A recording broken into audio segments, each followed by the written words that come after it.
Hope you're all still awake. Late Night Mega here. And, well, last time we just kind of talked and we got to here. So, Marnie is going to show us how to get into Spikemuth. But, of course, we have to battle her first. Who didn't see this? And Team Yell just comes out.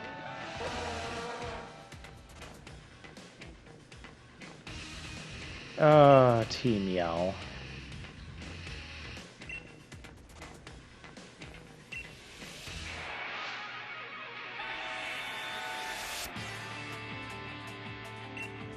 And we get Marnie's music again. This is one of my favorite music tracks in the game.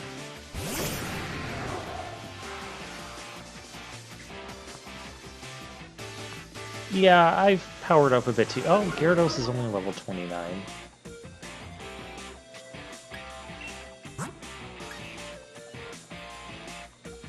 Alright, well, we got the attack drop.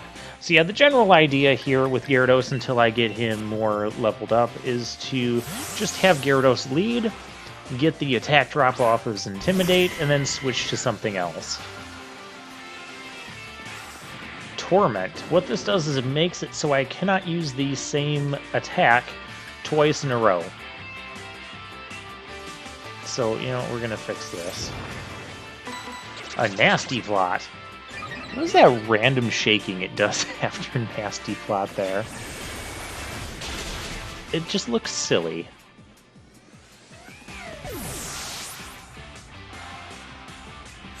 We're gonna U-turn our way out of here. Now, if I were to go back into Gyarados right now, I'm actually going in on the U-turn switch.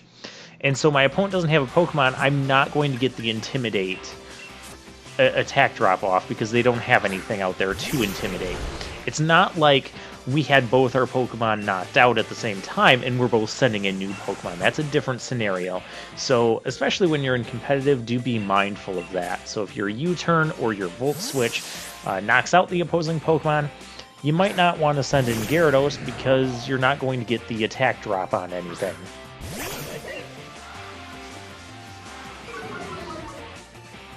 But then, of course, since we're playing by the switch style, not the set style, we send something out, and then we get the message of, oh, hey, your opponent's going to send out something, do you want to switch Pokemon? And then that's when you switch to Gyarados.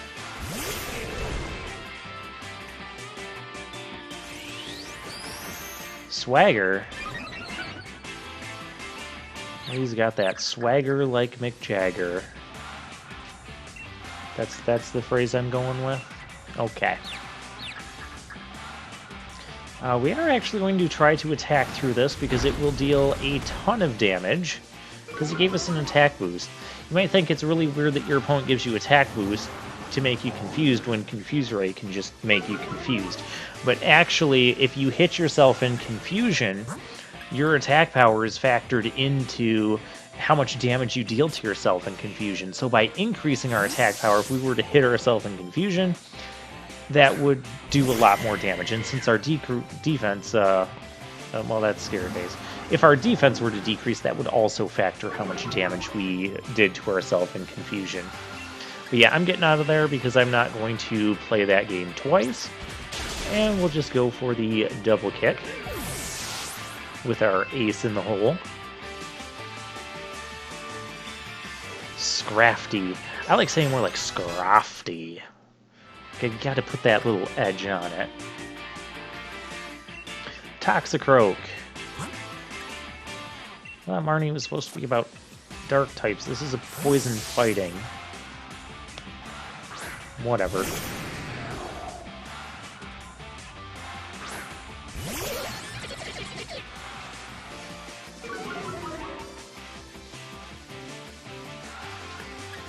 We get the attack drop.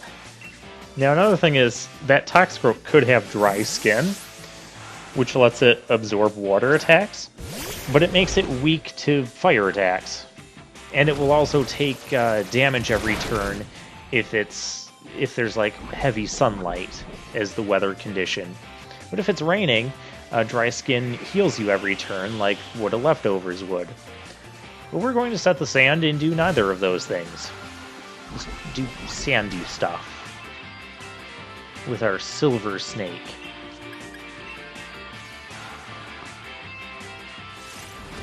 Venoshock, that's a little painful. And again, that will be painful to you. And I can see I saw the Poké Center in the background there with Marnie. So I know we're going to hit a Poké Center as soon as we get into this town. Yeah, we got to switch out Silver here. More Peko. I still want Gyarados getting experience because he's behind.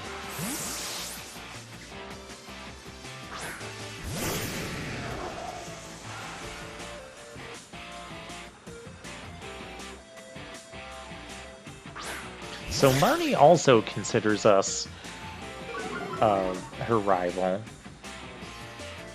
That's cool. I like that we have multiple rivals in this. And that we are seeing them frequently enough. Like Marnie, this is only like our, second battle with Marnie? But that's okay, because she's not like the main rival like Hop is. I like seeing how much Hop is used as a rival in rival battles. And there's Morpeko's angry mode. It's using Torment. That's wonderful. We're using Bulldoze. Oh my. Goodbye, Morpeko.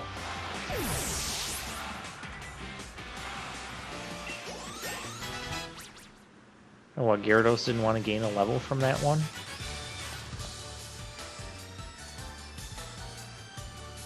No, they really didn't get a chance to do much, did they?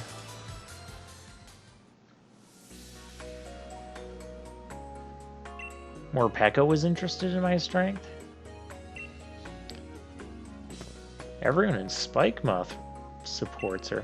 That's because she is from Spikemuth.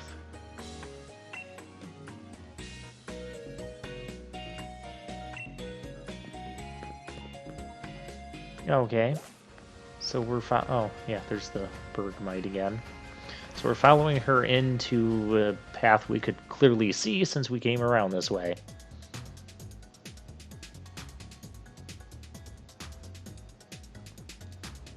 And this is Spikemuth. It is, you know, you look at this place on your way in and you think, okay, there's probably going to be a lot of stuff here, right? You got the Poké Center. You have all these buildings. You have Team Yell chilling out here. We'll learn more about that in a moment. You got all these buildings. You'd think there's gonna be something cool here, right? And the answer to that is no. No, there's not. All you have is two entrances to the town. The one that's currently being shuttered off over here. You've got all these buildings that you can't really enter. And then you come over here and you have, well, you have Marnie. You gotta look into this. The shutter's the other way from what you're facing. We got Pierce's lead card, so I guess Pierce is the gym leader here. Gym mission. Wait, where are we changing around here? And then there's the Team Yell sign. Yeah, so we are now on the gym mission. That is all there is to this town. The Poké Center and the gym mission. Kind of a lame town. But another thing to note, so that symbol from Team Yell, that is actually the symbol for the Dark-type gym leader. So Team Yell, all this time, they're not like an evil team like Team Rocket, although they have done some they've done some dumb things. And they've tried to block gym challengers and whatnot. But they're actually the gym trainers for the Spikemuth gym. That is interesting to me. That is not a twist that I saw coming.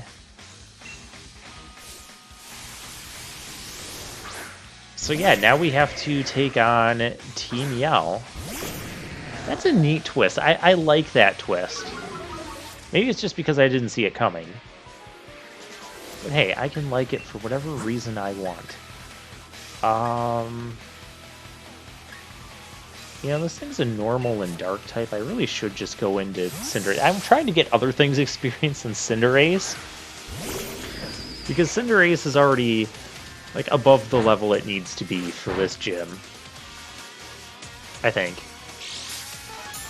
7th gym, I don't have my list.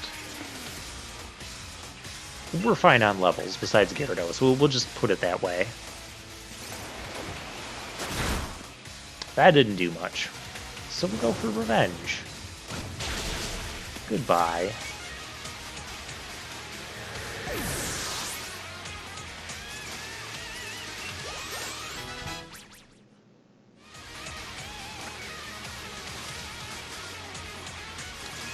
And Gyarados wants to learn... I don't want him to learn Aqua Tail. He's got Waterfall... Yeah, look at that. Waterfall, Crunch, and Ice Fang. Those are all very usable moves. And Bulldoze. Because I had the TM for that. So I can just use it as many times as I want.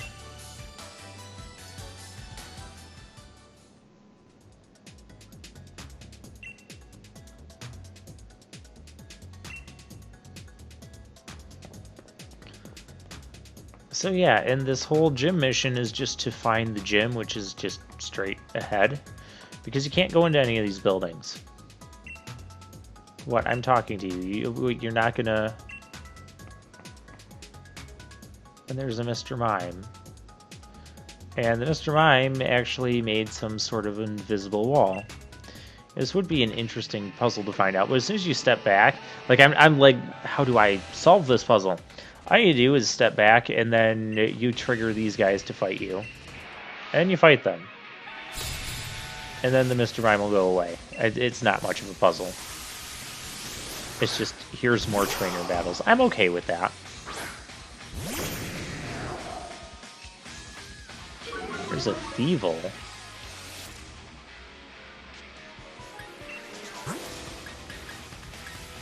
I like that even the basic trainers are now using a lot of evolved Pokemon. It makes things a lot more interesting than in other past Pokemon games where you'd still have basic trainers using all these unevolved Pokemon. Like we'd have a level 42 what's Weavile's pre-evolution? The Foxtrot thing. It'd be a level 42 of that.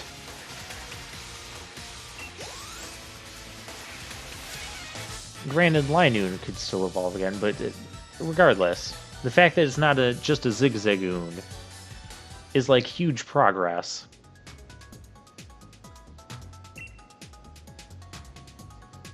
And check out our neon signs. Well, there's not much else to check out. And then, yeah, Mr. Mime just kind of goes away. Oh, that's cute. We got the go sign.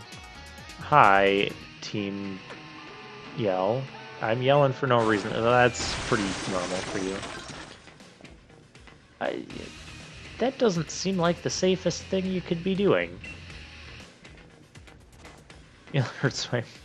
so bad I might cry.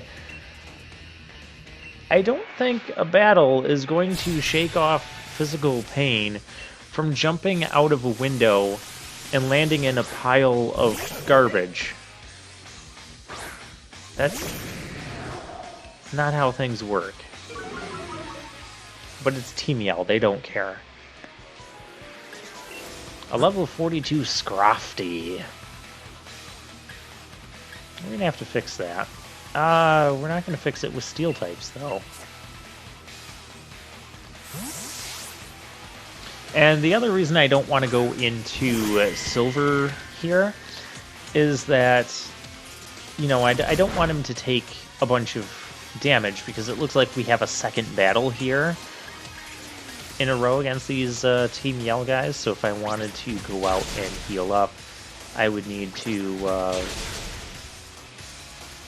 or if the second guy in a row has something that I want to be switching silver in on, then I want to have the option to do that and not have silver at low HP. That's the train of thought I was going for here.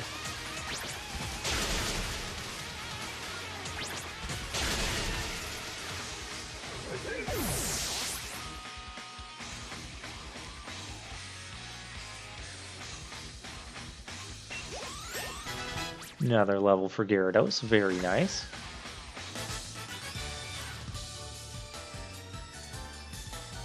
Your leg pain's back, so it's a double shock, really?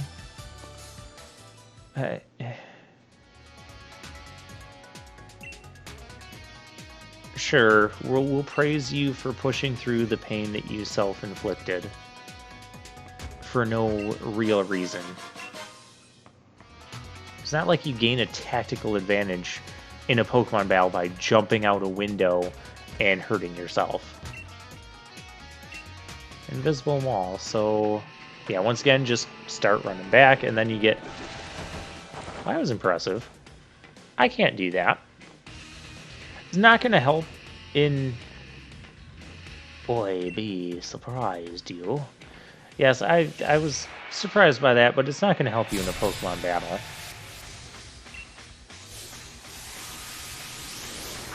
Ooh, a Weavile. That's the evolved form of our Sneasel that died a long time ago.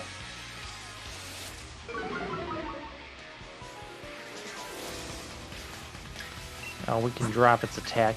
It is known for having high attack, high speed. Still a dark ice type, so it's going to be super duper weak to fighting attacks.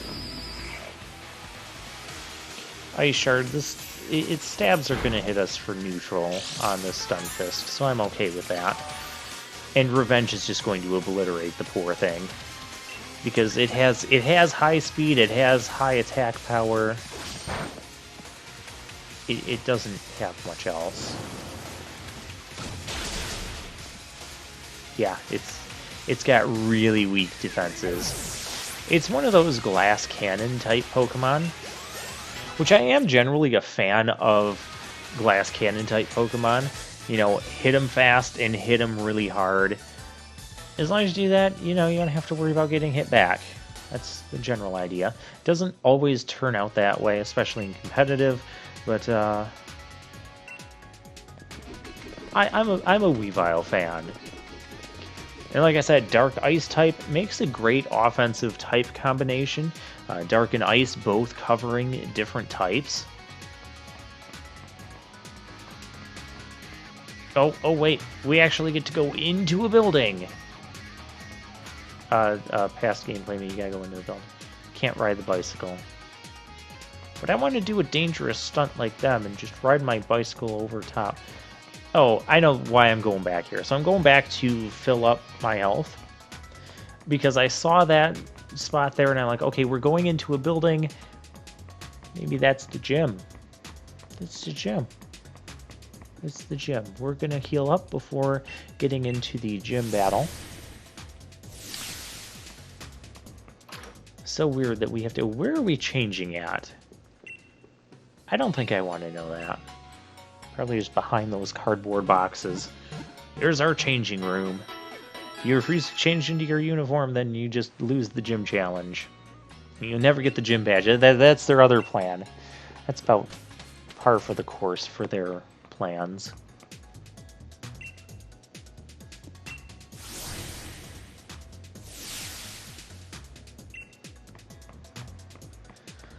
Alright, now we gotta run all the way back.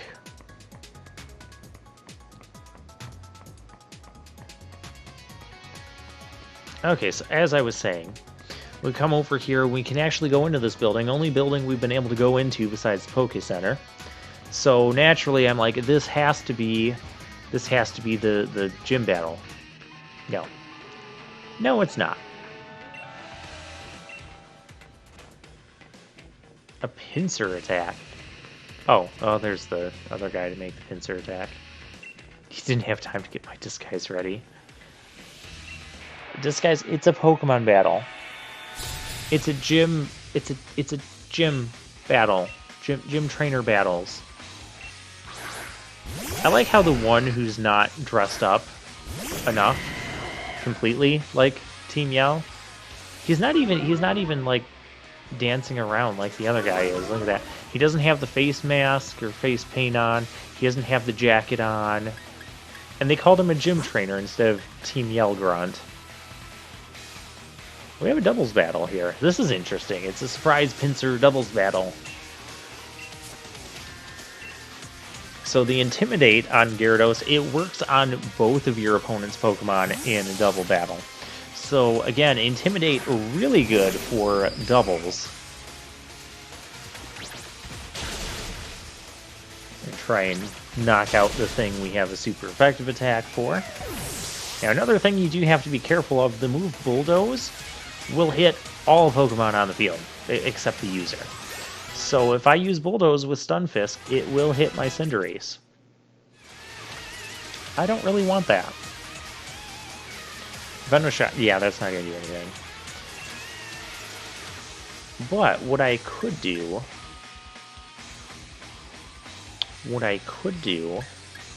is use Bulldoze with Stunfisk, and then switch this back into Gyarados.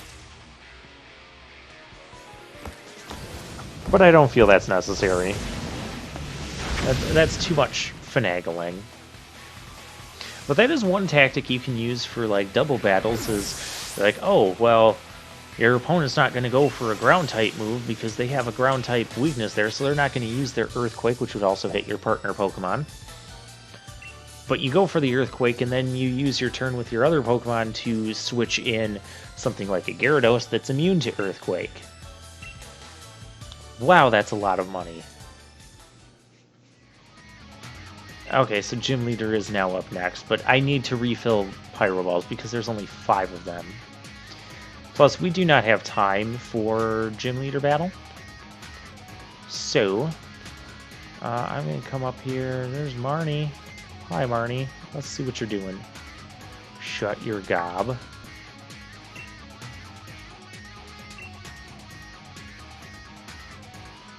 Yeah, so once again, Team Yell locked down the city so no one could challenge its gym and stop other gym challengers, so that way Marnie could be the only one to go on. Marnie is scolding them for that, which is cool. But I find it really weird and really unbecoming of a group, Team Yell, that is supposed to be gym leader, gym trainers. That's the word I'm looking for. Gym trainers. And then they're going around acting like this, like trying to prevent people from challenging the gym. It's like, that's not how proper gym leaders should be running their gyms. Oh, and it's a basketball court. Okay, well, I will take care of Piers next time.